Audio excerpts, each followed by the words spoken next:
사랑하는 성도님들, 평안하십니까? 오늘 우리가 함께 나눌 주제는 많은 분들이 궁금해 하시면서도 명확하게 이해하지 못하는 영역입니다.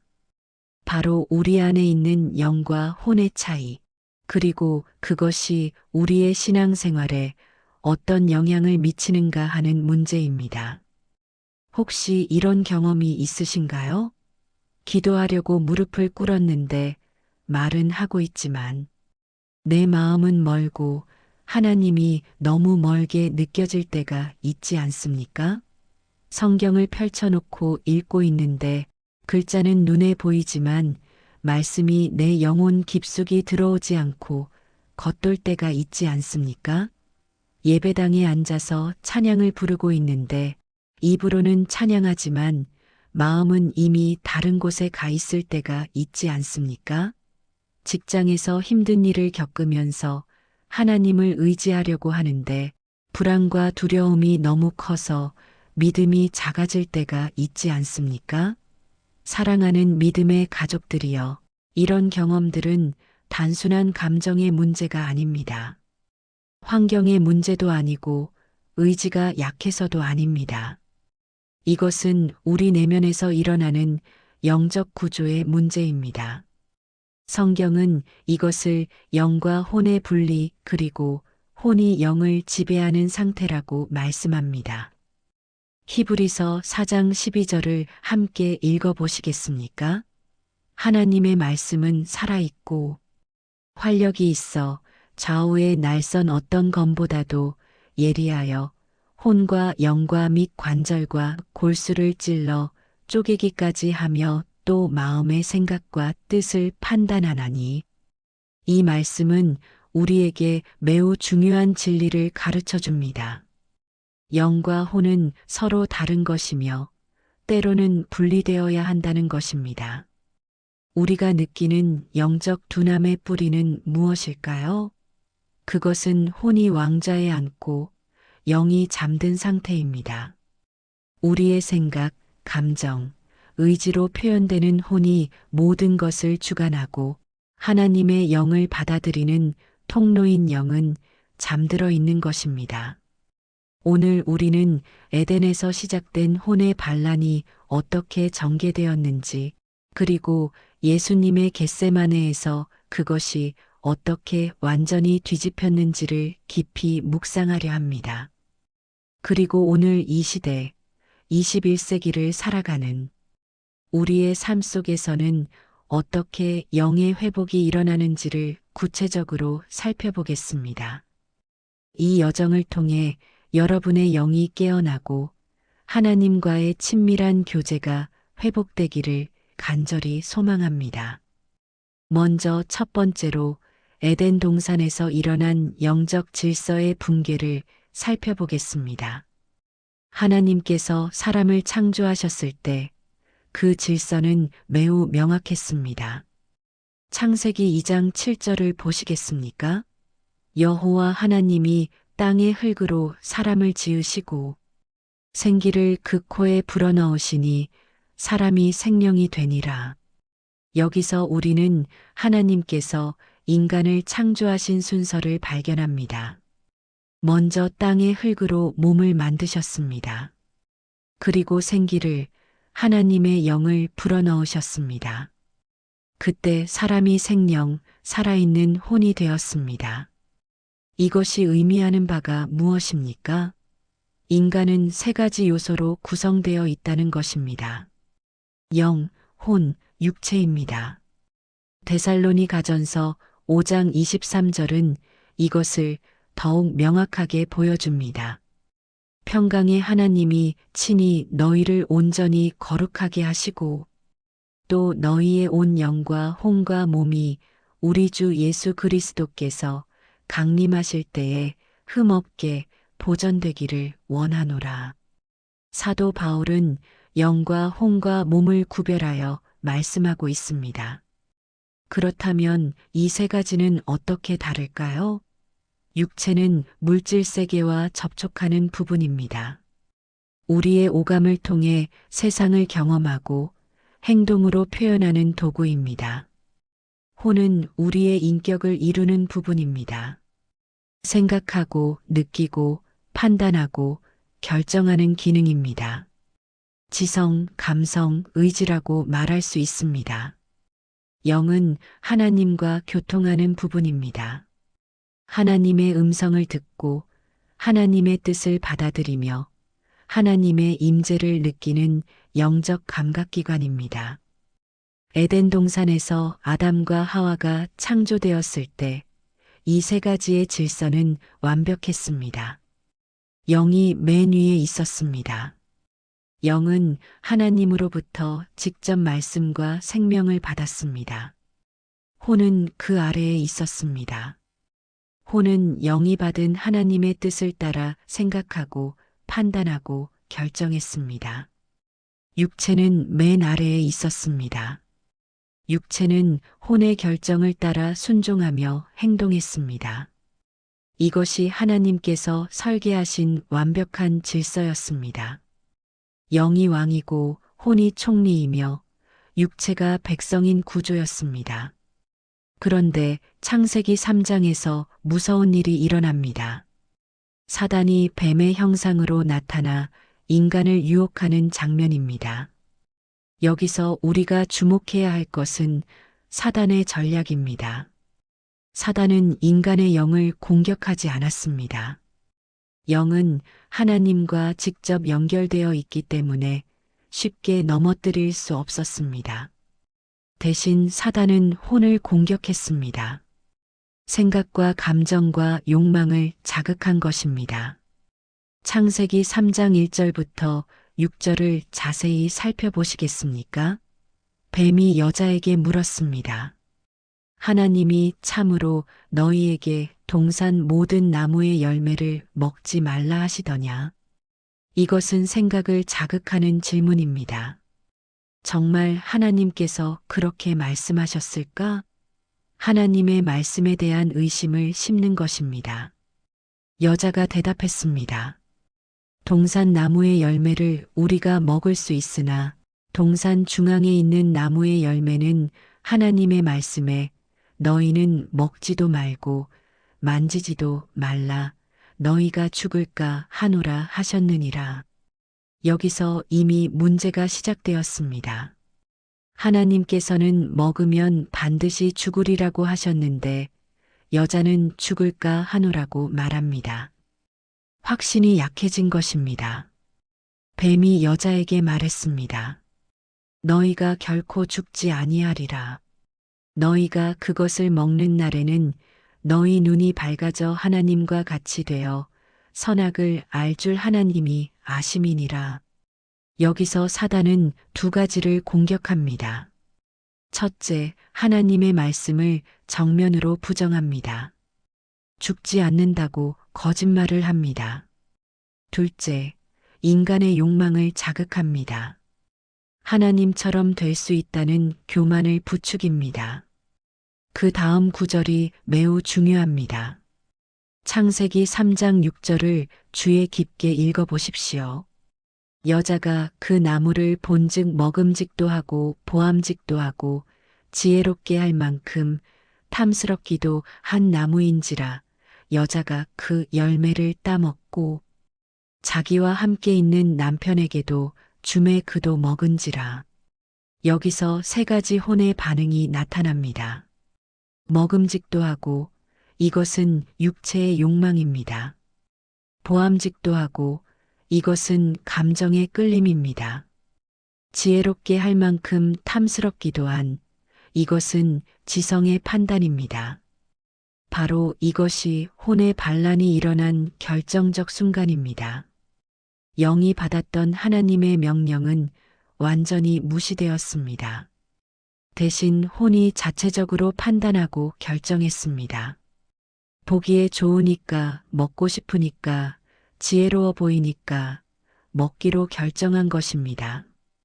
하나님의 말씀이 아니라 자기 판단이 기준이 된 것입니다. 사랑하는 성도님들, 이것이 인류 타락의 본질입니다. 단순히 열매를 먹은 것이 문제가 아니었습니다. 영이 꺼지고 혼이 왕좌에 앉은 것이 문제였습니다. 요한일서 2장 16절은 이것을 명확하게 정리합니다. 이는 세상에 있는 모든 것이 육신의 정욕과 안목의 정욕과 이생의 자랑이니 다 아버지께로부터 온 것이 아니요 세상으로부터 온 것이라. 육신의 정욕, 안목의 정욕, 이생의 자랑, 이 세 가지가 바로 혼이 주도하는 욕망입니다. 그 순간 인간은 영적 블랙아웃 상태에 빠집니다. 영은 꺼지고 혼이 주인이 되고 육체는 혼의 욕망을 따르기 시작했습니다. 창세기 3장 7절을 보십시오.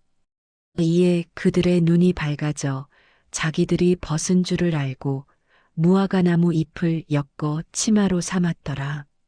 눈이 밝아졌다는 것은 역설적입니다. 육체의 눈은 밝아졌지만 영적인 눈은 어두워진 것입니다. 하나님을 보던 눈이 감기고 자기 자신만 보게 된 것입니다. 그래서 죄는 단순히 잘못된 행동이 아닙니다.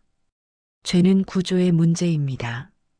영이 꺼진 상태에서 혼이 모든 것을 지배하는 것, 이것이 타락 이후 모든 인간의 기본 상태가 되었습니다. 에베소서 2장 1절부터 3절을 보시겠습니까? 그는 허물과 죄로 죽었던 너희를 살리셨도다. 그때에 너희는 그 가운데서 행하여 이 세상 풍조를 따르고 공중의 권세 잡은 자를 따랐으니 곧 지금 불순종의 아들들 가운데서 역사하는 영이라.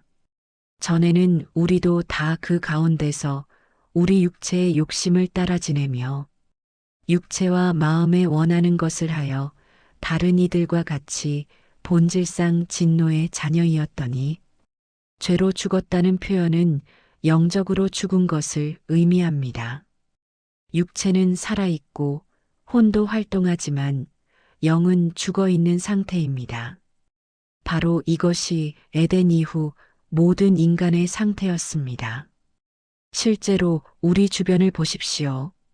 수많은 사람들이 성공하고 즐기고 활동하지만 영적으로는 죽어 있습니다.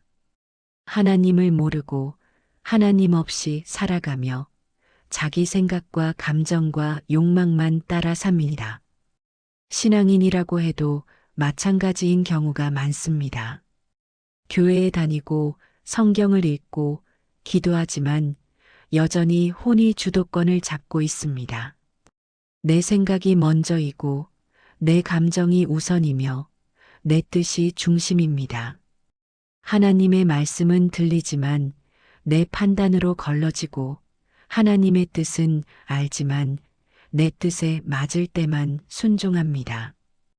이것이 영이 잠들고 혼이 지배하는 상태입니다. 그렇다면 이 문제는 어떻게 해결될 수 있습니까? 인간의 힘으로는 불가능합니다. 혼이 스스로 왕좌에서 내려올 수 없습니다.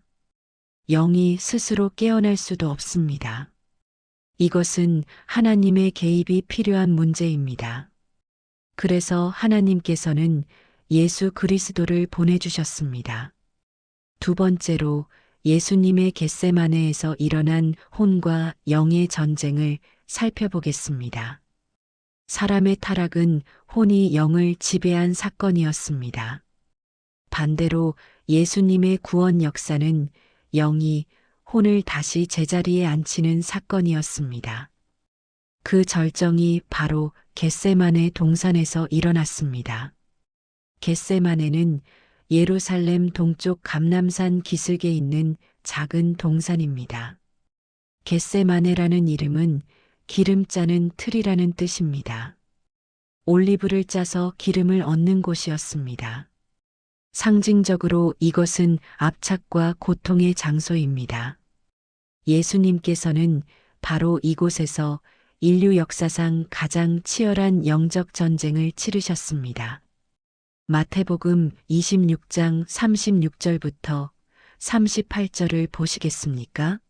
이에 예수께서 제자들과 함께 겟세마네라 하는 곳에 이르러 제자들에게 이르시되 내가 저기 가서 기도할 동안에 너희는 여기 앉아 있으라 하시고 베드로와 세베대의 두 아들을 데리고 가실새 고민하고 슬퍼하사 이에 말씀하시되 내 마음이 매우 고민하여 죽게 되었으니 너희는 여기 머물러 나와 함께 깨어 있으라 하시고 여기서 우리가 주목해야 할 단어가 있습니다.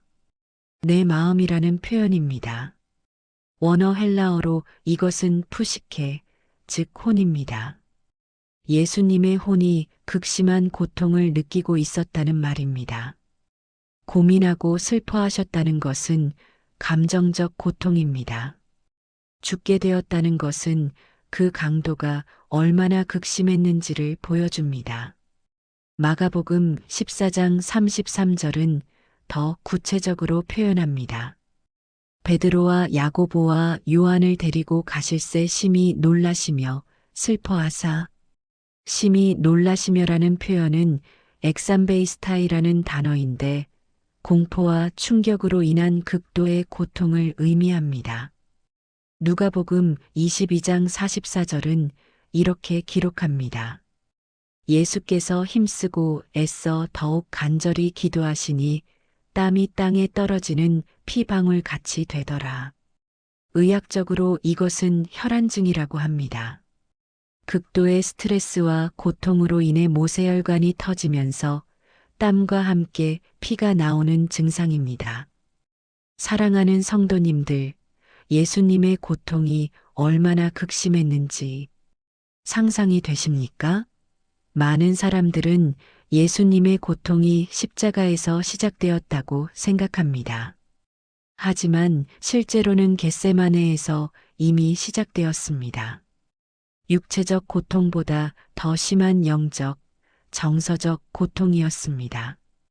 그렇다면 예수님의 혼은 왜 그렇게 고통스러워 했을까요? 히브리서 5장 7절은 이렇게 설명합니다. 그는 육체에 계실 때에 자기를 죽음에서 능히 구원하실 이에게 심한 통곡과 눈물로 간구와 소원을 올렸고 그의 경건하심으로 말미암아 들으심을 얻었느니라.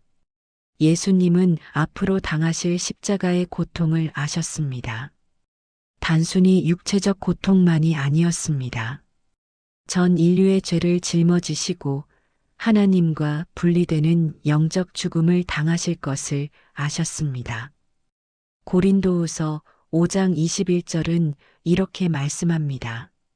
하나님이 죄를 알지도 못하신 이를 우리를 대신하여 죄로 삼으신 것은 우리로 하여금 그 안에서 하나님의 의가 되게 하려 하심이라. 죄 없으신 예수님께서 죄인이 되신다는 것, 이것이 얼마나 고통스러운 일이었겠습니까? 하나님과 하나였던 분이 하나님으로부터 버림받는다는 것, 이것이 얼마나 두려운 일이었겠습니까? 예수님의 혼은 이 모든 것을 느끼고 있었습니다. 그래서 예수님은 혼의 고통을 숨기지 않으셨습니다. 억누르지도 않으셨습니다. 오히려 있는 그대로 하나님 앞에 가져가셨습니다. 마태복음 26장 39절을 보십시오. 조금 나아가사 얼굴을 땅에 대시고 엎드려 기도하여 이르시되 내 아버지여 만일 할만하시거든 이 잔을 내게서 지나가게 하옵소서. 그러나 나의 원대로 마시옵고 아버지의 원대로 하옵소서 하시고 여기서 인류 역사상 가장 위대하고 가장 결정적이며 가장 중요한 기도가 드려집니다. 내 아버지여 만일 할만하시거든 이 잔을 내게서 지나가게 하옵소서. 이것은 예수님의 혼의 소원입니다. 인간으로서 느끼는 고통과 두려움을 정직하게 고백하신 것입니다. 이 잔, 즉 십자가의 고난을 피하고 싶다는 솔직한 심정입니다. 예수님은 이것을 부끄러워하지 않으셨습니다. 감추지도 않으셨습니다. 하나님 아버지께 있는 그대로 아뢰셨습니다. 그런데 다음 문장이 결정적입니다. 그러나 나의 원대로 마시옵고 아버지의 원대로 하옵소서. 여기서 나의 원은 혼의 의지입니다. 아버지의 원은 영의 의지, 하나님의 뜻입니다. 이 한 문장에서 에덴 이후 무너진 질서가 완전히 회복됩니다. 혼이 자발적으로 왕좌에서 내려옵니다. 영이 다시 제자리를 차지합니다. 하나님의 뜻이 최종 권위가 됩니다. 사랑하는 성도님들, 이것이 얼마나 놀라운 순간입니까? 에덴에서 아담과 하와는 내 원대로 하겠다고 했습니다. 보기에 좋으니까, 먹고 싶으니까, 지혜로워 보이니까, 내 판단대로 하겠다고 했습니다. 하나님의 말씀보다 자기 생각을 우선했습니다. 그 결과가 타락과 죽음이었습니다. 겟세마네에서 예수님은 정반대로 하셨습니다. 내 원대로 마옵고 아버지의 원대로 하옵소서. 혼의 소원을 인정하시되 그것을 하나님의 뜻 아래 복종시키신 것입니다. 이것은 단순한 감정 통제가 아닙니다. 인내나 참는 것도 아닙니다. 이것은 창세기 이후 최초로 혼이 다시 영 아래 복종하는 완전한 회복이었습니다. 빌립보서 2장 8절은 이렇게 증언합니다. 사람의 모양으로 나타나사 자기를 낮추시고 죽기까지 복종하셨으니 곧 십자가에 죽으심이라. 예수님께서는 혼의 고통 속에서도 아버지의 뜻에 완전히 복종하셨습니다. 그리고 이 복종은 자발적이었습니다. 강요된 것이 아니라 사랑에서 나온 것이었습니다. 요한복음 10장 18절에서 예수님은 이렇게 말씀하십니다. 이를 내게서 빼앗는 자가 있는 것이 아니라 내가 스스로 버리노라. 나는 버릴 권세도 있고 다시 얻을 권세도 있으니 이 계명은 내 아버지에게서 받았노라 하시니라. 예수님은 겟세마네에서 십자가를 이기신 것이 아닙니다. 겟세마네에서 혼을 이기셨고 십자가는 그 승리의 결과로 따라온 것입니다. 겟세마네에서 혼이 영에게 복종하는 질서가 회복되었기 때문에 십자가의 고난을 감당하실 수 있었습니다. 히브리서 12장 2절은 이렇게 설명합니다. 믿음의 주요 또 온전하게 하시는 이인 예수를 바라보자. 그는 그 앞에 있는 기쁨을 위하여 십자가를 참으사 부끄러움을 개의치 아니하시더니 하나님 보좌 우편에 앉으셨느니라. 앞에 있는 기쁨, 즉 하나님의 뜻을 이루는 기쁨을 위해 십자가를 참으셨습니다. 혼의 고통보다 영의 기쁨을 선택하신 것입니다. 우리 교회의 한 집사님이 이런 간증을 하셨습니다. 저는 몇 년 전 사업 실패로 극심한 경제적 어려움을 겪었습니다. 빚에 쪼들리고 가정은 파탄 직전이었으며 우울증으로 고통받았습니다. 매일 밤 하나님께 울부짖으며 기도했습니다. 하나님, 이 고통을 제거해 주세요.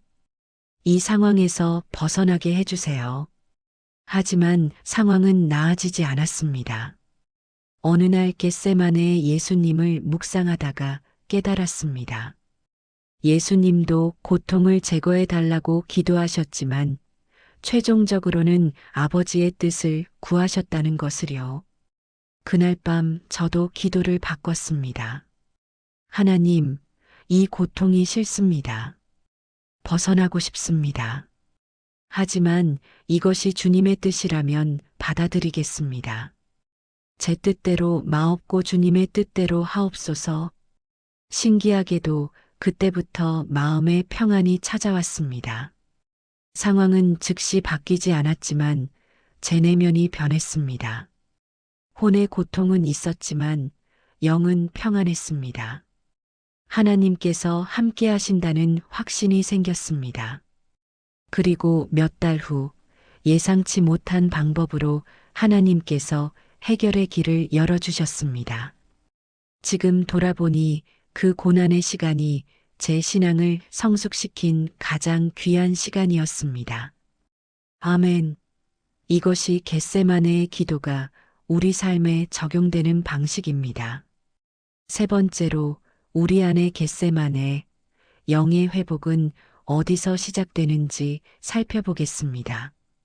사랑하는 믿음의 가족들이여, 그렇다면 오늘 우리의 삶에서 영이 다시 깨어나는 지점은 어디일까요? 겟세마네는 단순히 예루살렘 근처의 지리적 장소가 아닙니다. 겟세마네는 상태입니다. 영적 상태이며 결단의 순간입니다. 우리 모두에게는 자신만의 겟세마네가 있습니다. 기도가 막힐 때 그것이 우리의 겟세마네입니다. 말씀이 귀에 들어오지 않을 때 그것이 우리의 겟세마네입니다. 감정이 하나님보다 커질 때 그것이 우리의 겟세마네입니다. 내 뜻과 하나님의 뜻이 충돌할 때 그것이 우리의 겟세마네입니다. 어떤 성도님은 직장에서 겟세마네를 경험합니다. 상사가 부당한 일을 시키는데 거절하면 불이익을 받을 상황입니다. 내 혼은 타협하라고 말합니다. 다들 그렇게 하는데 뭐 어때? 한 번쯤은 괜찮아. 살아남아야지. 하지만 영은 다르게 말합니다. 하나님의 뜻은 정직이다. 타협하지 말라. 하나님께서 책임지신다. 이것이 그 사람의 겟세마네입니다.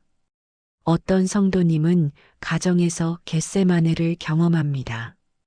배우자나 자녀와의 갈등 상황입니다. 내 혼은 말합니다. 내가 오라, 상대가 사과해야 해. 내가 먼저 양보하면 지는 거야. 하지만 영은 다르게 말합니다. 용서하라, 먼저 사랑하라, 섬기라. 이것이 그 사람의 겟세마네입니다. 어떤 성도님은 건강 문제로 겟세마네를 경험합니다.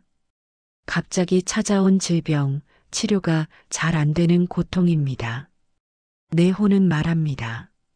왜 나한테 이런 일이, 하나님은 어디 계셔? 기도해도 소용없어.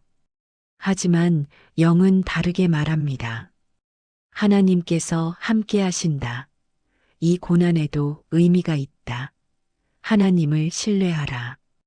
이것이 그 사람의 겟세마네입니다. 에베소서 6장 12절은 이렇게 말씀합니다. 우리의 씨름은 혈과 육을 상대하는 것이 아니요 통치자들과 권세들과 이 어둠의 세상 주관자들과 하늘에 있는 악의 영들을 상대함이라. 우리의 진짜 싸움은 외부가 아니라 내부에서 일어납니다. 혼과 영 사이의 전쟁입니다.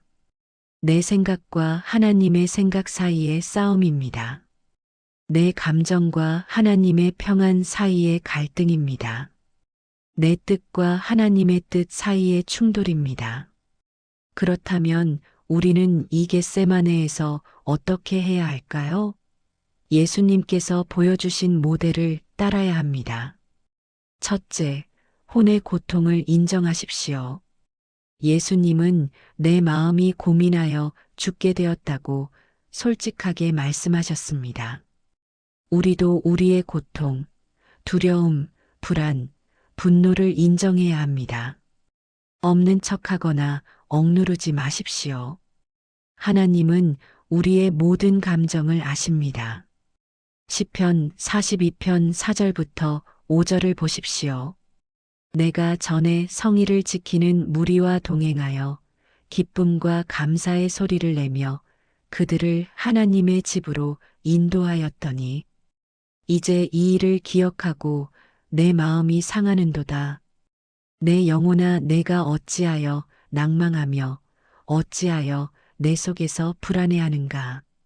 시편 기자는 자신의 낭만과 불안을 숨기지 않았습니다. 정직하게 고백했습니다. 우리도 그렇게 해야 합니다. 하나님, 저는 지금 너무 힘듭니다. 두렵습니다. 화가 납니다. 이해가 안 됩니다. 이렇게 솔직하게 기도하십시오. 둘째, 혼의 소원을 하나님 앞에 가져가십시오.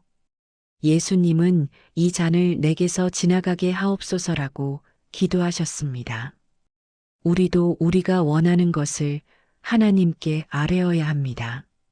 하나님, 저는 이 상황이 바뀌기를 원합니다. 이 고통에서 벗어나고 싶습니다. 이 사람과의 관계가 회복되기를 바랍니다. 이 문제가 해결되기를 간절히 원합니다. 하나님은 우리의 소원을 들으시기 원하십니다. 빌립보서 4장 6절은 이렇게 말씀합니다. 아무것도 염려하지 말고 다만 모든 일에 기도와 간구로 너희 구할 것을 감사함으로 하나님께 아뢰라. 구할 것을 아뢰라고 하셨습니다. 우리의 소원을 말씀드리는 것은 잘못이 아닙니다. 셋째, 그러나 최종적으로는 하나님의 뜻을 구하십시오. 예수님은 그러나 나의 원대로 마시옵고 아버지의 원대로 하옵소서라고 기도하셨습니다. 우리도 이 고백을 해야 합니다. 하나님, 제 소원을 들어주시면 감사하겠습니다. 하지만 제 뜻보다 주님의 뜻이 이루어지기를 원합니다. 제 생각보다 주님의 생각이 높으심을 믿습니다. 제 계획보다 주님의 계획이 완전하심을 고백합니다. 주님의 뜻이라면 이 고통도 받아들이겠습니다. 이것이 영이 혼을 다스리는 순간입니다. 이사야 55장 8절부터 9절을 보십시오. 이는 내 생각이 너희의 생각과 다르며 내 길은 너희의 길과 다름이니라. 여호와의 말씀이니라. 이는 하늘이 땅보다 높음같이 내 길은 너희의 길보다 높으며 내 생각은 너희의 생각보다 높음이니라. 하나님의 생각이 우리 생각보다 높습니다. 우리가 이해하지 못해도 하나님은 모든 것을 아십니다. 우리가 보지 못하는 미래를 하나님은 보십니다. 그러므로 우리는 하나님의 뜻에 우리 뜻을 맡겨야 합니다. 이것이 영의 회복이 시작되는 지점입니다. 로마서 12장 2절은 이렇게 권면합니다. 너희는 이 세대를 본받지 말고 오직 마음을 새롭게 함으로 변화를 받아 하나님의 선하시고 기뻐하시고 온전하신 뜻이 무엇인지 분별하도록 하라. 마음을 새롭게 한다는 것은 혼의 생각 패턴을 바꾸는 것입니다. 세상의 가치관이 아니라 하나님의 말씀으로 생각하는 것입니다. 내 감정이 아니라 하나님의 평안을 선택하는 것입니다. 내 뜻이 아니라 하나님의 뜻을 구하는 것입니다. 이렇게 할 때 우리 안에서 놀라운 일이 일어납니다.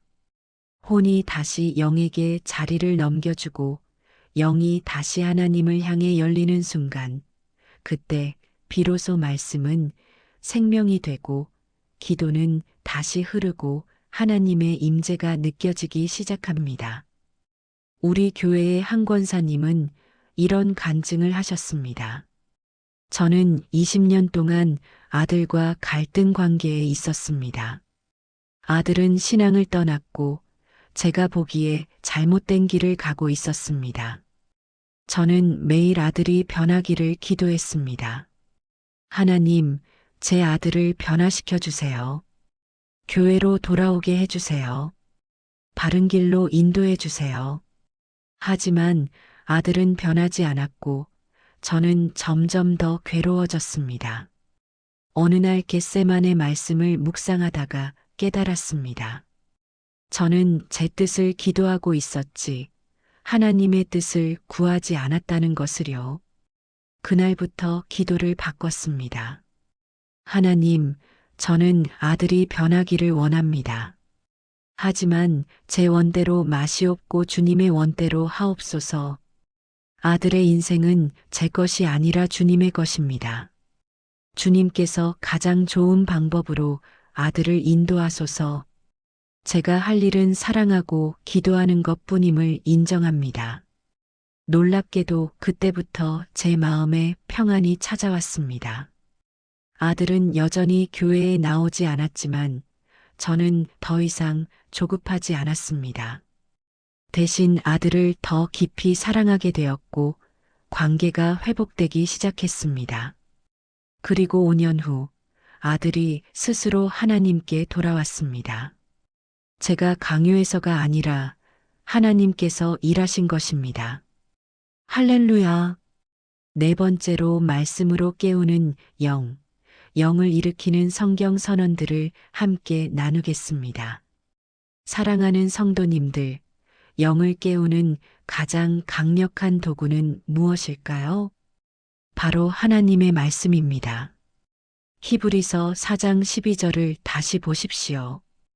하나님의 말씀은 살아있고 활력이 있어 좌우의 날선 어떤 검보다도 예리하여 혼과 영과 및 관절과 골수를 찔러 쪼개기까지 하며 또 마음의 생각과 뜻을 판단하나니 말씀은 살아있습니다. 단순한 정보가 아니라 생명력을 가진 하나님의 능력입니다. 말씀은 혼과 영을 분리합니다. 내 생각과 하나님의 생각을 구별하게 합니다. 내 감정과 하나님의 평안을 나누게 합니다. 내 뜻과 하나님의 뜻을 분별하게 합니다. 요한복음 6장 63절에서 예수님은 이렇게 말씀하십니다. 살리는 것은 영이니 육은 무익하니라. 내가 너희에게 이른 말은 영이요 생명이라. 예수님의 말씀은 영이요 생명입니다. 말씀이 우리 안에 들어올 때 우리의 영이 살아납니다. 시편 19편 7절은 이렇게 선포합니다.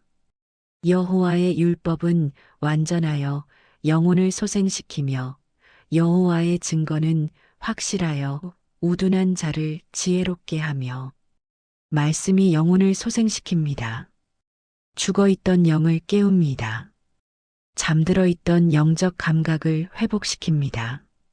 그렇다면 어떻게 말씀으로 영을 깨울 수 있을까요? 첫째, 말씀을 매일 읽으십시오. 요한복음 5장 39절에서 예수님은 이렇게 말씀하십니다. 너희가 성경에서 영생을 얻는 줄 생각하고 성경을 연구하거니와 이 성경이 곧 내게 대하여 증언하는 것이니라. 성경은 예수님을 증언합니다. 성경을 읽을 때 우리는 예수님을 만납니다. 매일 조금이라도 성경을 읽으십시오. 아침에 일어나서 커피 마시기 전에, 출근하기 전에, 잠들기 전에 언제든지 좋습니다. 중요한 것은 규칙성입니다. 시편 1편 2절은 이렇게 말씀합니다. 오직 여호와의 율법을 즐거워하여 그의 율법을 주야로 묵상하는도다. 주야로 묵상한다는 것은 말씀을 삶의 중심에 두는 것입니다. 둘째, 말씀을 묵상하십시오. 단순히 읽고 지나가는 것이 아니라 깊이 생각하고 적용하십시오. 여호수아 1장 8절을 보십시오. 이 율법책을 내 입에서 떠나지 말게 하며 주야로 그것을 묵상하여 그 안에 기록된 대로 다 지켜 행하라. 그리하면 내 길이 평탄하게 될 것이며 내가 형통하리라. 묵상한다는 것은 되새김질하는 것입니다. 소가 풀을 먹고 계속 씹는 것처럼 말씀을 반복해서 생각하는 것입니다. 한 구절을 택해서 하루 종일 생각하십시오. 출근하면서, 일하면서, 쉬면서 그 말씀을 떠올리십시오. 그 말씀이 내 삶에 어떤 의미인지, 어떻게 적용할 수 있는지 생각하십시오. 셋째, 말씀을 선포하십시오. 말씀을 소리내어 읽고 고백하십시오. 로마서 10장 17절은 이렇게 말씀합니다. 그러므로 믿음은 들음에서 나며 들음은 그리스도의 말씀으로 말미암았느니라. 들음에서 믿음이 나옵니다. 내가 말씀을 소리내어 읽을 때 내 귀가 듣고 내 영이 반응합니다. 아침에 일어나서 이렇게 선포하십시오.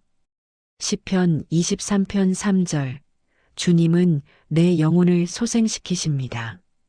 시편 119편 105절. 주의 말씀이 내 발의 등이요 내 길의 빛이니이다. 고린도후서 3장 17절. 주의 영이 있는 곳에는 자유가 있느니라. 에베소서 5장 14절. 깨어라 잠자는 자여 죽은 자들 가운데서 일어나라. 그리스도께서 너에게 빛을 비추시리라. 이런 말씀들을 소리내어 선포하십시오. 이것들은 단순한 정보가 아닙니다. 광선처럼 혼을 뚫고 들어와 영을 깨우는 하나님의 능력입니다. 잠언 4장 22절은 이렇게 말씀합니다. 그것은 얻는 자에게 생명이 되며 그의 온 육체의 건강이 됨이니라. 말씀이 생명이 됩니다. 건강이 됩니다. 능력이 됩니다. 실제로 저희 교회의 한 청년은 이런 간증을 했습니다. 저는 우울증으로 고통받았습니다. 약을 먹고 상담도 받았지만 큰 효과가 없었습니다. 매일 아침 일어나는 것조차 힘들었고 삶의 의미를 찾을 수 없었습니다. 어느 날 목사님께서 말씀 선포의 능력에 대해 설교하셨습니다. 반신반의하며 시도해 보기로 했습니다. 매일 아침 일어나자마자 이렇게 선포했습니다. 이사야 41장 10절. 두려워하지 말라. 내가 너와 함께 함이라. 놀라지 말라. 나는 내 하나님이 됨이라. 내가 너를 굳세게 하리라. 참으로 너를 도와주리라. 참으로 나의 의로운 오른손으로 너를 붙들리라. 시편 42편 11절. 내 영혼아 내가 어찌하여 낭망하며 어찌하여 내 속에서 불안해하는가. 너는 하나님께 소망을 두라. 그가 나타나 도우심으로 말미암아 내 하나님을 여전히 찬송하리로다. 처음에는 믿어지지 않았습니다. 하지만 계속 선포했습니다. 한 달, 두 달이 지나면서 신기한 일이 일어났습니다. 제 마음에 변화가 오기 시작한 것입니다. 여전히 어려운 상황은 있었지만 그 상황을 보는 시각이 달라졌습니다.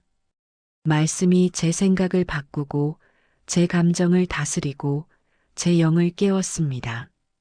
이제 저는 매일 말씀을 선포하며 살아갑니다. 말씀이 제 삶의 힘이고 기쁨입니다. 아멘. 이것이 말씀의 능력입니다. 에레미야 23장 29절을 보십시오. 여호와의 말씀이니라. 내 말이 불같지 아니하냐. 바위를 쳐서 부스러뜨리는 방망이 같지 아니하냐. 말씀은 불같습니다.